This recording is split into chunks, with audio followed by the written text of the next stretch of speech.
에스라 1장 1절부터 4절까지의 말씀이에요. 에스라 1장 1절부터 4절까지 있는 말씀. 우리 함께 화면 장악 보면서 한 목소리로 합독하도록 할게요. 에스라 1장 1절부터 4절 말씀. 이 성경책 있는 친구들은 성경책 보고, 없는 친구들은 화면 장악 보고 함께 합독하겠습니다.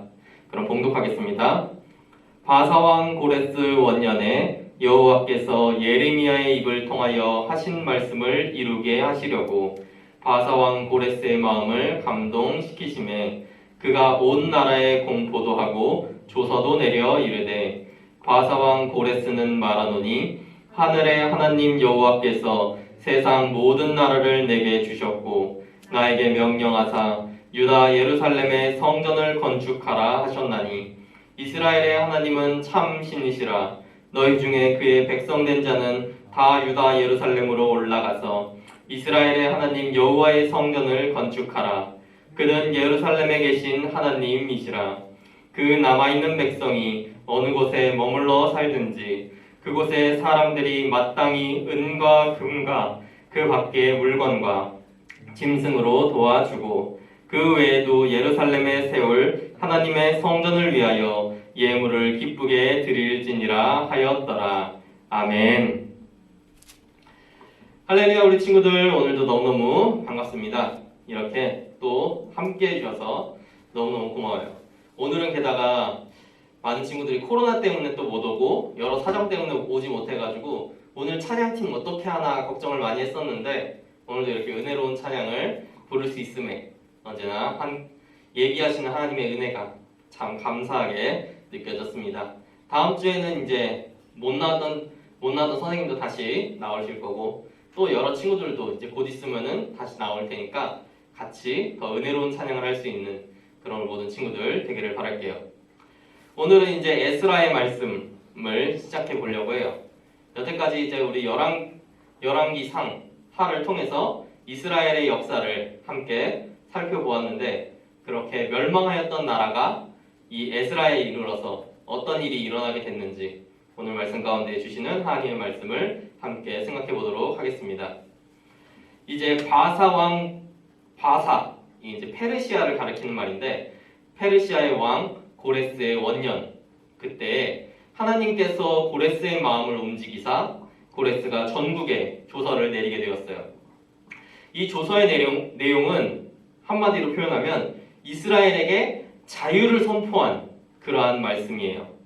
이스라엘 사람들은 예루살렘으로 내려가 하나님을 위하여서 성전을 건축하라. 그렇게 고레스가 명령을 내린 거죠. 그래서 많은 유대인들이 성전 재건을 위하여서 기쁨으로 예물을 드렸고 또 많은 이들이 예루살렘으로 돌아가서 성전을 재건하기 위해 무너진 성벽을 다시 쌓기 위해 예루살렘으로 돌아가게 되었어요. 그리고 또한 이를 위해서 고레스 왕은 바벨론에게서 빼앗았던 성전 기물들, 성전에 있던 여러 물건들 역시 자기의 창고에서 꺼내서 이스라엘 사람들에게 돌려보내 주었던 거죠. 이 바사왕 고레스의 이 선포는 참 놀라운 선포라고 할 수가 있어요. 유대인들이 다시 예루살렘에 돌아가서 예루살렘에 이제 하나님의 성전을 건축하고 예루살렘 성벽을 다시 쌓으라는 명령은 사실 고레스에게 있어서는 전혀 필요하지 않은 명령이었어요. 왜냐하면 여태까지 식민지 백성으로 살아오던 그들을 갑자기 자유를 주고 너희 가서 하나님의 성전을 다시 짓고 너희들 무너졌던 성벽을 다시 쌓아라. 내가 이걸 도와주겠다. 이건 사실 할 필요가 없는 명령이고 어떤 의미에선 고레스에게 손해가 되는 명령이 될 수도 있어요. 그런데 고레스는 왜 이런 명령을 하게 되었는가? 그것은 오늘 본문 말씀에 보면 하나님께서 고레스 왕의 마음을 움직였다라고 기록되어 있어요.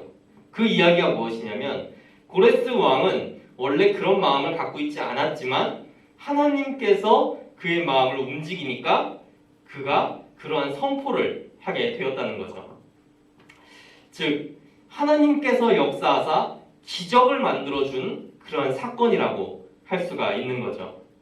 우리는 이걸 통해서 세상의 역사, 인간들의 역사 역시 하나님께서 움직이신다는 것을 다시 한번 기억할 필요가 있는 거예요. 우리가 보기에는 이 모든 역사는 사람들의 손에 의해서 우리가 이끌어 나간 것 같지만 이 모든 순간순간에 하나님의 역사심이 있었기 때문에 지금까지 우리의 역사가 이어져 내려올 수가 있었던 거죠. 그리고 또한 이 회복이 이 귀환이 의미하는 것은 선지자들의 예언이 성취되었던 그러한 사건이기도 해요. 전도사님이 지난 시간에도 이야기했듯이 멸망 직전에 또 멸망하는 순간까지도 선지자들은 이것이 하나님의 징벌이지만 하나님께서는 분명 이 나라를 다시 회복시키겠다고 말씀하셨어요.